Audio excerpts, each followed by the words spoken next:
happy with that? I think we're absolutely delighted with it. I mean, obviously the fans come and they want to see more goals. For us, I thought we were well in control of the game the whole night. We controlled probably most of the possession. I haven't even seen the stats. But to be fair, I thought our two central defenders with the ball were getting knocked long, won every single header that was to be came their way. I felt first half we didn't start the way we planned to start. We were a little bit slow, playing too many short square passes across the midfield and never really exposed them on the flanks the way we wanted to. But I said to them at half time, we're going to have to dig deep for this. This is a team that's not just going to come here and give you 3 points. It's not as easy as that. Obviously they lost a couple of players which helped us, Caleb and Miguel Aranzi failed the fitness test. So I think they had that siege mentality where they're either sticking up for each other, they're getting together, and I think basically they were trying to hold out for a tie or maybe sneak one on a set piece. And I said to the guys at half time, we need to keep our heads in the game. We need to stay focused, try and force our game on them, and a clean sheet and a set piece will win the game. So I'm going to go home and I'm going to put the lottery numbers on tonight.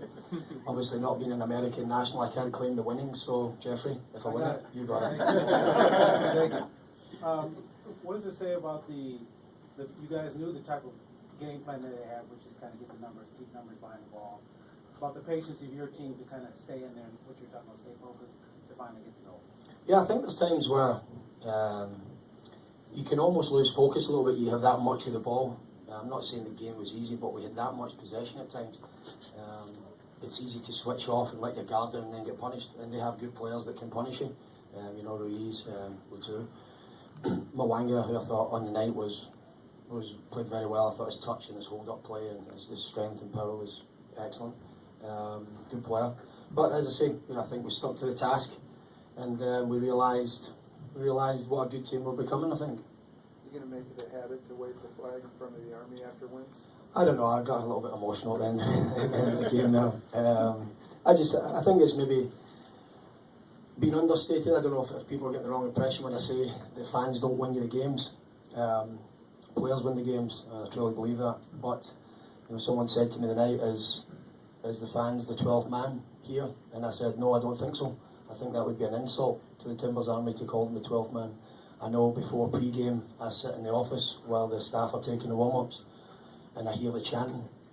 For me, the one word I would use about the Timbers Army is inspirational. So I think to call them the 12th man, it's not good enough. So for me, I would say they inspire me to become a better coach. They inspire the players to put in good performances. And for me, I couldn't see myself coaching any other club anywhere in the world except for Portland Timbers, because I love being here. The atmosphere sometimes it kind of makes you tear up seeing that the guys have got that much support for us.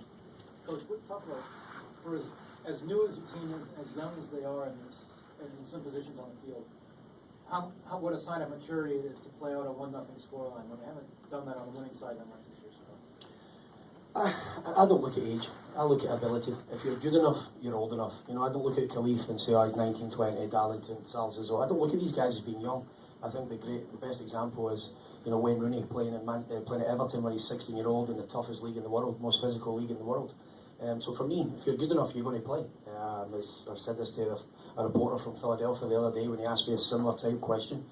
If next year we have a 16-year-old that can step in and make us a better team, we'll play that 16-year-old. I have no fear. As long as the kid has no fear to step up onto the field and show that he's got big balls and he's got courage and heart to play, then he'll play.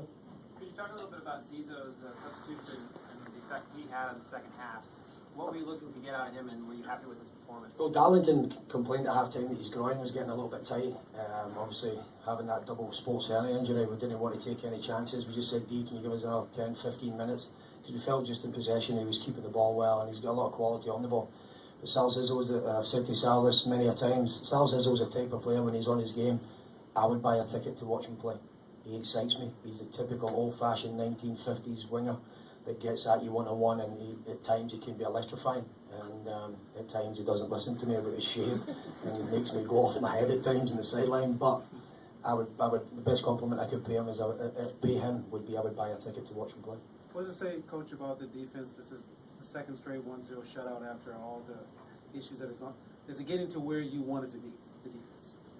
Yeah, of course. I mean, if you keep clean sheets, you can't ask any more. There was kind of a stramash there at the end where, you know, the ball breaks and we're fighting for it, and I don't know who it was, Latu maybe blasted one off Troy Perkins' chest, and I thought it was a great save. And then you can see the reaction of the guys getting in amongst it and, you know, fighting for their teammates. And I truly believe that in the modern game, you've got to be a good athlete. You've got to have that desire to compete from the first minute to the 90th minute, because if you don't, you're not going to win games. And right now we're competing, we're winning games. Another goal on a set piece, that has to make you feel good. Yeah, it does, because, you know, we're getting such great service from Jack Dewsbury.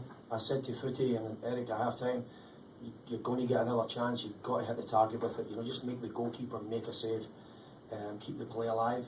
And, you know, luckily enough, you know, we get one, and Footy puts it in the back of the net. I thought it was a tremendous header. Can you talk about why is Philadelphia's defense, obviously you broke them down finally, but why are they so good? I don't know, you need to ask Peter Novak that. He obviously maybe does a lot of work with them. I think that they're so disciplined. They're a good Novak team. You know, Peter's been famous for this when he was a player, such a hard-working, organised guy, and he took that to DC United. They get behind the ball very quickly. They're good athletes, and they've got a great awareness of the game. A lot of the players are good footballers. You know, they've good touch and technical ability. And when they get in possession of the ball, they make it difficult for you to break them down. So our plan was, as soon as we won it, could we play out of pressure quickly, because they get so many numbers in and around the ball. And I felt first half we weren't doing that enough. We never got to our wide men quick enough with the ball. And I think that's why our two wide men first half had a quiet game. Thanks, guys. Locker room's open. Thank you.